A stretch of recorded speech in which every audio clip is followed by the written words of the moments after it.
What ho, prospective vault hunters! Sir Hammerlock. At your service. I hear you're considering an excursion to the Borderlands. Well, let me be the first to warn you that Pandora has changed. This world is not what it once was. You may have memories of sand and dirt, the occasional rock. But now, there are all sorts of new places to discover.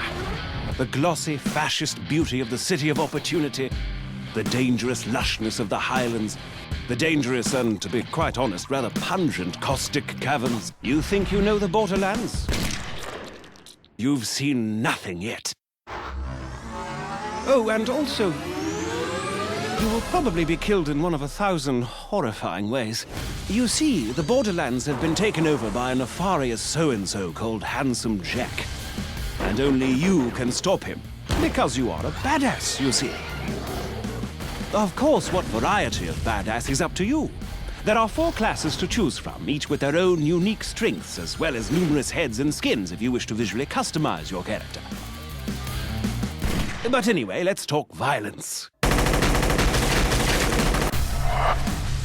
Maya, the Siren, can use her phase lock ability to control the battlefield, imprisoning enemies, healing her allies, and dealing an awful lot of elemental damage. See those bandits? Notice how they aren't on fire?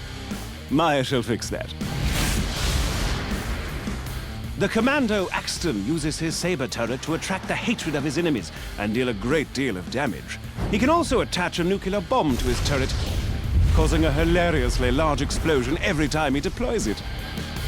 Which is fun. If you're interested in sniping or stabbing people through the chest with a bloody large katana, then perhaps Zero the Assassin might be more your speed. At higher levels, Zero can move through the battlefields like the wind, slaying enemies left and right.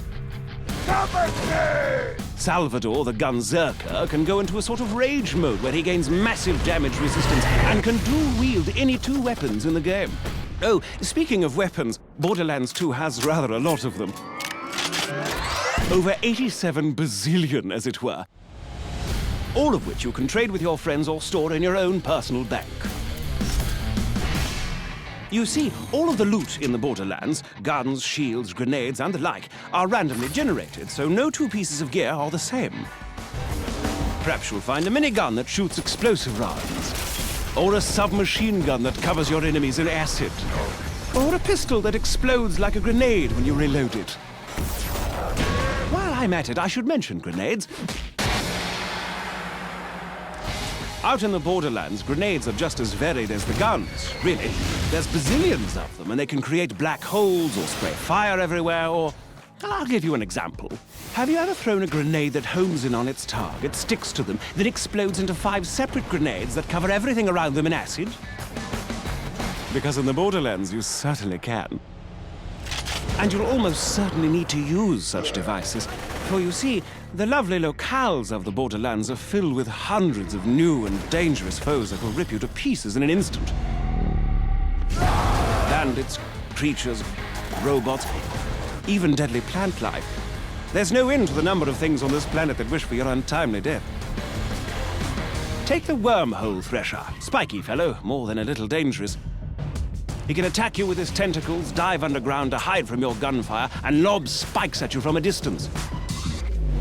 And if that weren't bad enough, he can also create a singularity around his body, pulling you into close range so he can skewer you on his retractable spikes. And he's only one of the many, many opponents you'll face off against. Don't even get me started on the nomad torturers, the warlorders, the badass Varkas. Gives me the willies just thinking about them. Fortunately for you, brave adventurer, as you progress through your mission, you'll gain new skills. Powerful relics and badass points, which will allow you to reach all new levels of badassness. Relics can improve any aspect of your character, from health to fire rate to vehicle speed, while class mods can improve certain skills far beyond their maximum limit. For instance, take a gander at Zero's backstab skill, which increases all melee damage done against enemies who aren't facing you. At its highest level, Backstab gives Zero an additional 40% damage. But should you get a class mod that puts an additional 4 points into Backstab, then booyah! Plus 72% Backstab damage. As you use these skills to destroy enemies and complete quests, you'll earn money, gear, and experience, all of which can be used to improve your character's skills, of which there are a great, great many. By buying the right skills, you'll be able to cut through your enemies like a hot knife through a psycho, you badass you. Oh, and speaking of badassitude, Borderlands 2 has a new system known as Badass Rank. By completing the dozens of varied challenges in the game, you can increase your badass rank and purchase stat bonuses that apply to all of your different characters. And did I mention that badass ranks are unlimited? Because they are. To that end, Borderlands 2 supports parties of up to 4 players. 2 players can also play split screen on the same monitor and then take that split screen game online. Friendship and cooperation, ho! The time has come, badass. Handsome Jack's armies threaten to burn Pandora to the ground, and only you can stop him. Grab your gun, bring your friends, and set some psycho midgets on fire. This is Sir Hammerlock telling you, the Borderlands are waiting.